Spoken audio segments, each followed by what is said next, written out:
Καλώς ήρθατε στο The Black Notebook, το podcast όπου ερευνούμε τις πιο συγκλονιστικές και αληθινές ιστορίες εγκλημάτων. Σήμερα θα σας ταξιδέψουμε σε μία από τις πιο ανατριχιαστικές και σοκαριστικές υποθέσεις της βρετανικής εγκληματολογίας και όχι μόνο. Πρόκειται για την ιστορία ενός μικρού κοριτσιού που έγινε δολοφόνος πριν καν κλείσει τα 12 της χρόνια. Αυτή είναι η ιστορία της Mary Bell. Η Mary Flora Bell γεννήθηκε στις 26 Μαΐου του 1957 στο Newcastle upon Tyne. Η ζωή της δεν ξεκίνησε με τον καλύτερο τρόπο.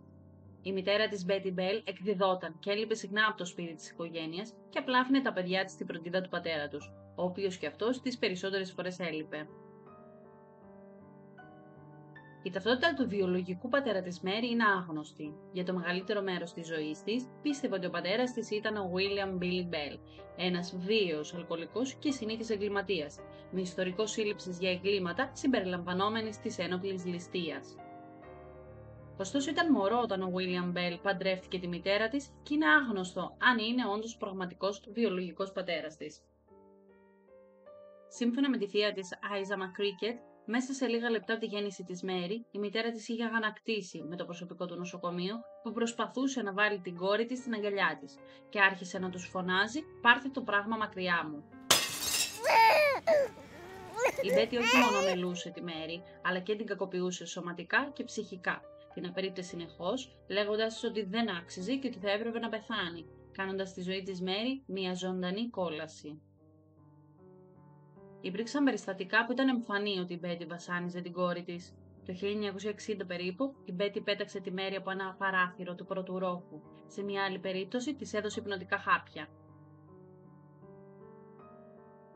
Είναι επίσης γνωστό ότι κάποτε την πούλησε σε μια ψυχικά άσταθη γυναίκα, που δεν μπόρεσε να κάνει δικά της παιδιά, με αποτέλεσμα η μεγαλύτερη αδελφή της, η Κάθριν, να χρειαστεί να ταξιδέψει μόνη της για να πάρει τη Μέρι από αυτό το άτομο και να επιστρέψει το παιδί στο σπίτι της μητέρας της, στο White House Road. Παρά την αμέλειά της και την κακοποίηση του παιδιού της, η Μπέτι αρνήθηκε επανειλημμένες φορές από την οικογένειά της να αναλάβει την επιμέλεια της Μέρι.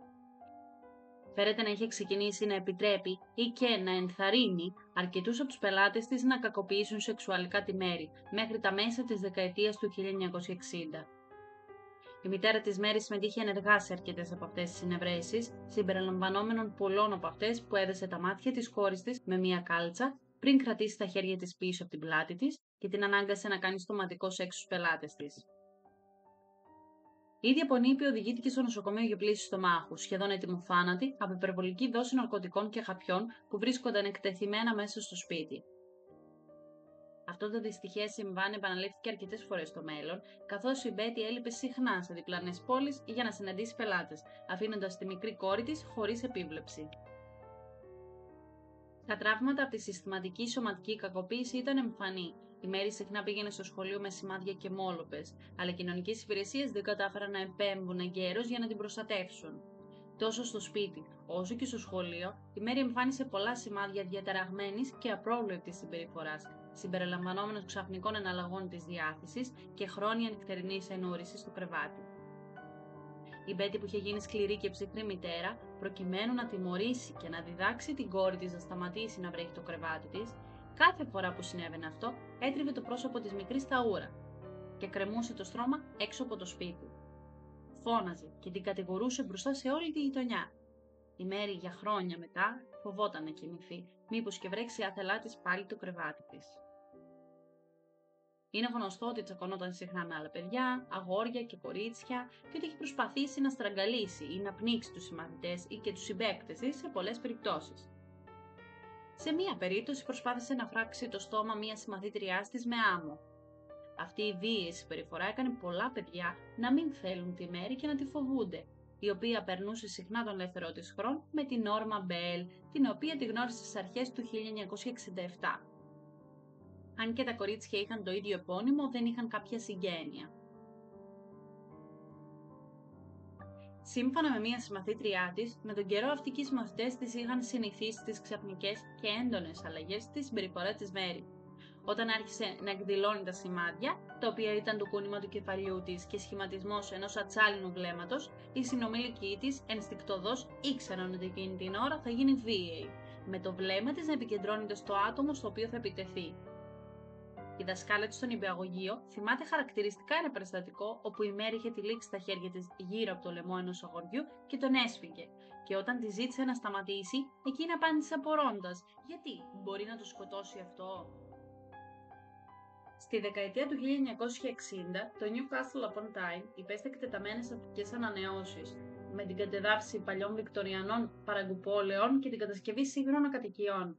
Κατά τη διάρκεια αυτής της περίοδου, πολλές οικογένειες έμεναν σε κτίρια που προοριζόταν για κατεδάφιση, περιμένοντας τη μετεγκατάσταση. Τα παιδιά της περιοχής συνήθιζαν να παίζουν στα ερείπια και τις εκτάσεις με μπάζα που δημιουργήθηκαν από τις κατεδαφίσεις. Ένα από τα πιο δημοφιλή σημεία παιχνιδιού ήταν μια μεγάλη έκταση απορριμμάτων κοντά στη σιδηροδρομική γραμμή, γνωστή ως Tin Lizzy, δίπλα στον δρόμο της Αγίας Μαργαρίτας. Στα τέλη Μαΐου του 1968, στην περιοχή Scotchwood του Newcastle, 3 αγόρια βρήκαν σε ένα εγκαταλειμμένο σπίτι ένα παιδί ξαπλωμένο δίπλα σε ένα παράθυρο, ακίνητο στο πάτωμα, με αίμα και σάλιο να έχει τρέξει στο μάγουλό του. Πανικόβλητα έτρεξαν να ειδοποιήσουν κάποιους εργάτες που βρίσκονταν κοντά, οι οποίοι έσπευσαν στο σημείο και προσπάθησαν μάταια να επαναφέρουν στη ζωή το μικρό παιδί. Ο 4χρονος Μάρτιν Μπράουν ήταν ήδη νεκρός. Δεν υπήρχαν σημάδια βίας ή πάλης στο χώρο, μόνο ένα ανοιχτό μπουκάλι ασπιρίνης πεταμένο δίπλα του. Οι εργάτες θυμόντουσαν τον Μάρτιν να τριγυρίζει εκεί και μάλιστα τον είχαν κεράσει μπισκότα.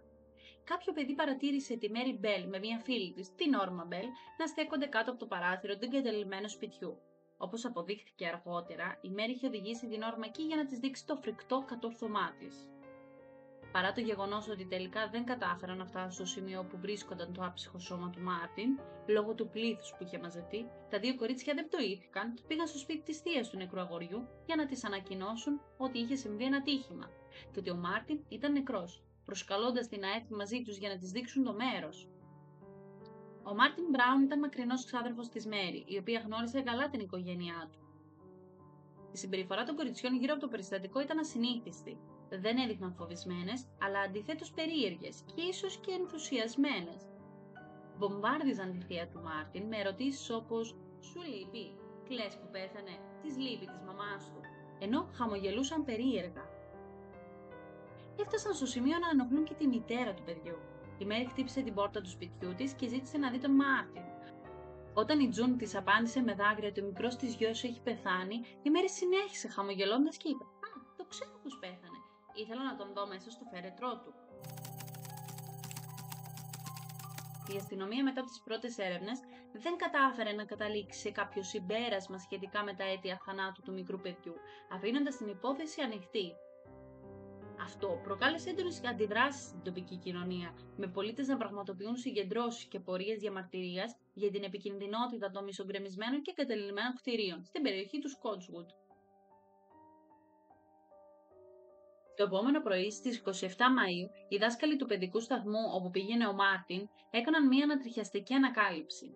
Φτάνοντας στο σχολείο, αντίκρισαν σκηνές καταστροφής, σημάδια βανδαλισμού, σκορπισμένες προμήθειες παντού και πεταμένα καθαριστικά στο πάτωμα. Ωστόσο, το πιο σοκαριστικό έβριμα ήταν τα 4 σημειώματα που άφησαν οι άγνωστοι δράστες. Ένα από αυτά έγραφε «Μου αρέσει να σκοτώνω και είναι πιθανό να ξαναέρθω». Η αστυνομία δεν συνέδεσε τα 2 περιστατικά, θεωρώντας ότι πρόκειται για ένα κακόγουστο αστείο. Ήταν κακογραμμένα με περίεργη γραφή και όπως αποδείχθηκε αργότερα, υπεύθυνες γι' αυτά ήταν η Μέρι και η Νόρμα. Τα σημειώματα είχαν γραφτεί εν αλλάξει και από τις 2.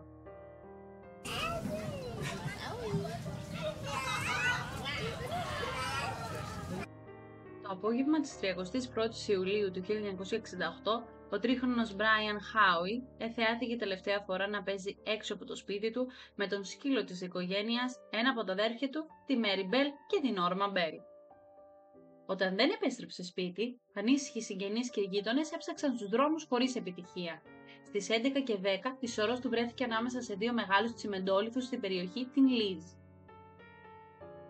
Ο πρώτος αστυνομικός που έφτασε στο σημείο παρατήρησε ότι είχε γίνει μια σκόπιμη αλλά αδύναμη προσπάθεια να κρυφτεί το σώμα, το οποίο ήταν καλυμμένο με χόρτα. Η κυάνωση ήταν εμφανή στα χείλη του παιδιού και υπήρχαν μελανιές και γραντζουνιές στο λαιμό του. Ένα σπασμένο ψαλίδι βρέθηκε κοντά στα πόδια του. Ο ιατροδικαστής κατέληξε στο συμπέρασμα ότι ο Μπράιαν είχε πεθάνει από στραγγαλισμό περίπου 7,5 ώρες πριν την ανακάλυψη του σώματός του. Ο δολοφόνος είχε σφίξει τα ρουθούνια του Μπράιαν με το ένα χέρι και το λαιμό του με το άλλο. Το σώμα έφερε επίσης διάφορα τραύματα, όπως τρυπήματα στα πόδια, κομμένα μαλλιά και μερικώς ακροτηριασμένα γεννητικά όργανα. Στο στομάχι του είχε χαραχθεί το γράμμα M.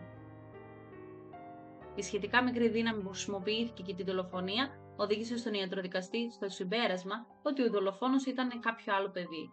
Πολυάριθμες γκρι και βυσσινοί ίνες βρέθηκαν στα ρούχα και τα παπούτσια του Μπράιαν, προερχόμενες από το δολοφόνο του. Τις επόμενες μέρες ξέσπασε πανικός στη μικρή κοινωνία του Σκότσγουτ, καθώς ένας δολοφόνος παιδιών κυκλοφορούσε ελεύθερος. Η αστυνομία όμως είχε αρχίσει να στρέφει την προσοχή της στα δύο μικρά κορίτσια.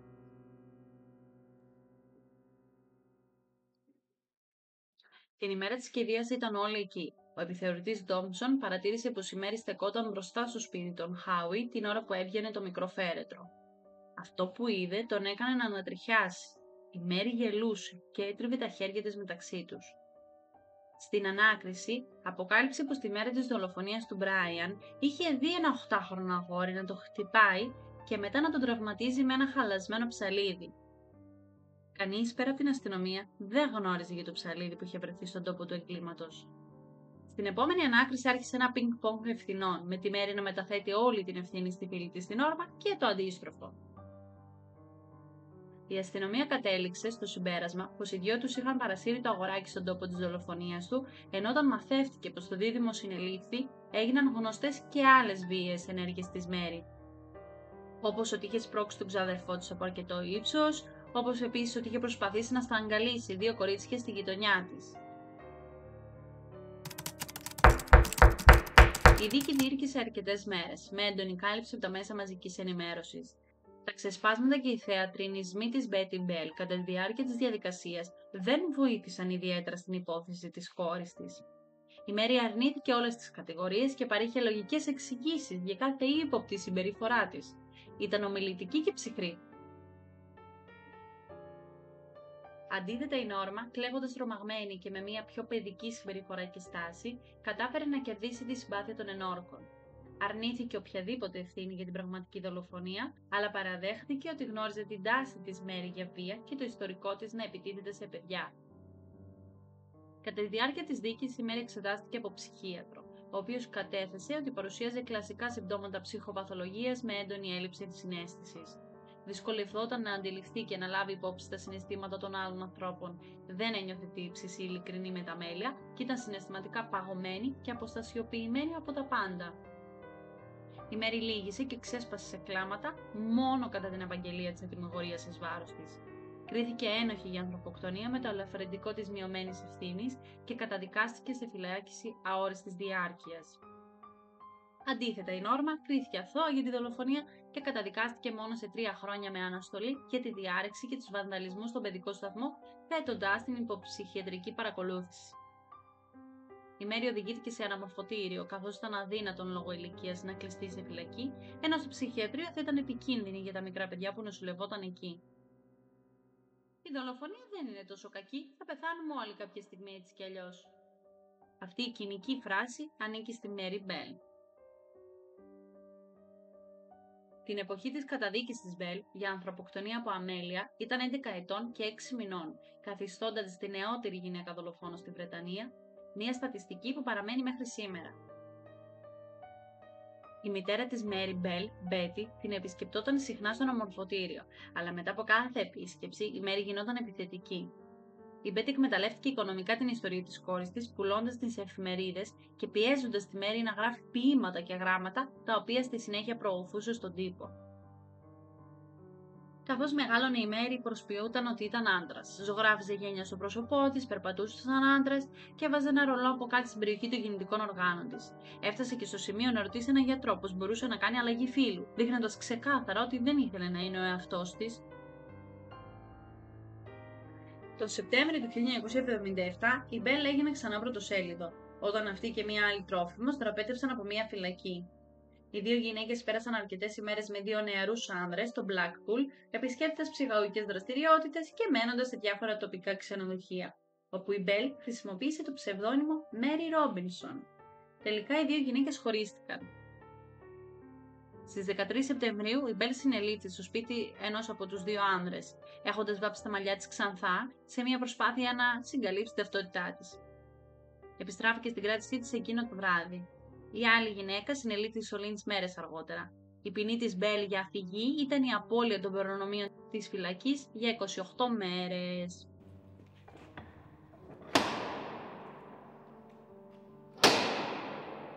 Το 1980 η Μέρι αποφυλακίστηκε με απόλυτη μυστικότητα, σε ηλικία 23 ετών. Το 1980, λίγους μήνες πριν την απελευθέρωσή της υπό όρους, μεταφέρθηκε σε ένα ξενώνα, όπου γνώρισε κάποιον που την έκανε να συνειδητοποιήσει την ταυτότητα φίλη της. Έμεινε έγκυος και όταν έμαθε για την εγκυμοσύνη της, το πρώτο της ένστικτο ήταν να τερματίσει την εγκυμοσύνη αυτή. Μετά την αποφυλάκησή της δόθηκε ένα νέο όνομα, επιτρέποντάς της να ξεκινήσει μια νέα ζωή. Εργάστηκε ως σερβιτόρα και παρακολουθούσε μαθήματα. Αργότερα γνώρισε κάποιον άλλον και έμεινε ξανά έγκυος, αυτή τη φορά αποφασίζοντας να κρατήσει το μωρό, το οποίο το γέννησε στις 25 Μαΐου του 1984. Της επιτράπη να μεγαλώσει το παιδί της υπό δικαστική εποπτεία μέχρι το 1992. Η Μέρι ισχυριζόταν ότι η άφιξη του μωρού της θεράπευσε τα ψυχικά της τραύματα. Το 1998 δημοσιογράφοι ανακάλυψαν τη νέα της ταυτότητα και αποκάλυψαν ότι είχε αποκτήσει μια κόρη. Η Μέρι και η κόρη της κέρδισαν το δικαίωμα να διατηρήσουν τη μυστική τους ταυτότητα μέχρι το τέλος της ζωής τους. Το 2009 δημοσιεύθηκε ότι η Μπέλ είχε αποκτήσει το πρώτο της εγγόνι, σε ηλικία 51 ετών. Αν και ελάχιστα στοιχεία είναι γνωστά για τη ζωή της μετά τη φυλακή, το 1998 κυκλοφόρησε το βιβλίο Cries Unheard από την Κίτα Σέρενη, στο οποίο η ίδια η Μπέλ διηγούταν τη σεξουαλική κακοποίηση που είχε υποστεί ως παιδί. Τα δικαιώματα του βιβλίου επέφεραν στη Μέρι σημαντικά κέρδη, γεγονός που προκάλεσε την κριτική του τότε πρωθυπουργού Τόνι Μπλερ. Η κόρη της Μέρι έμαθε για το παρελθόν της μητέρας της από την κυκλοφορία του βιβλίου, αντιδρώντας με κατανόηση. «Μαμά, γιατί δεν μου το είχες πει? Ήσουν απλώς ένα παιδί τότε». Η ιστορία της Μέρι Μπέλ είναι μία από τις πιο σοκαριστικές υποθέσεις παιδικής εγκληματικότητας. Μας θυμίζει την επίδραση της κακοποίησης και της παραμέλησης στη ζωή των παιδιών και πώς μπορούν να διαμορφώσουν την ψυχολογία και τις πράξεις τους. Σήμερα η Μέρι προσπαθεί να ζήσει μια φυσιολογική ζωή, ενώ η κοινωνία προσπαθεί να κατανοήσει πώς ένα παιδί μπορεί να μετατραπεί σε δολοφόνο. Σας ευχαριστώ που ήσασταν μαζί μας σε αυτό το επεισόδιο. Μην ξεχνάτε να κάνετε like και subscribe για να μην χάσετε τα επόμενα επεισόδια. Μέχρι την επόμενη φορά, να είστε καλά και να φροντίζετε τους ανθρώπους που αγαπάτε.